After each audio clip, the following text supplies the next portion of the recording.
കണ്ണന്റെ പിറന്നാളായ അഷ്ടമി രോഹിണി നാളിൽ 40,000 പേർക്ക് പിറന്നാൾ സദ്യ ഒരുക്കുമെന്ന് Devaswom chairman professor VK Vijayan വാർത്താ സമ്മേളനത്തിൽ അറിയിച്ചു. അന്നത്തെ പിറന്നാൾ സദ്യ ഒരുക്കുന്നതിന് വേണ്ടിയിട്ടാണ് 27,50,000 രൂപയാണ് അതിന് വേണ്ടിയിട്ട്. ഒരു 40,000-ഓളം ആളുകൾ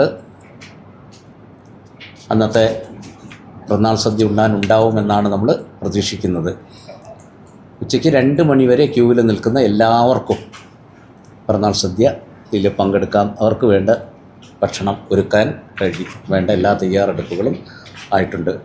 അത് വിളമ്പാൻ വേണ്ടിയിട്ട് നമ്മൾ എന്ത് ചെയ്തിട്ടുണ്ട്, പുറത്തുനിന്ന് അതിൽ പ്രാവീണ്യമുള്ള ആൾക്കാരെ എന്ത് ചെയ്തിട്ടുണ്ട്, പ്രൊഫഷണൽസ് ആയിട്ടുള്ള ആൾക്കാരെ തന്നെ ഏർപ്പാട് ചെയ്തിട്ടുണ്ട്.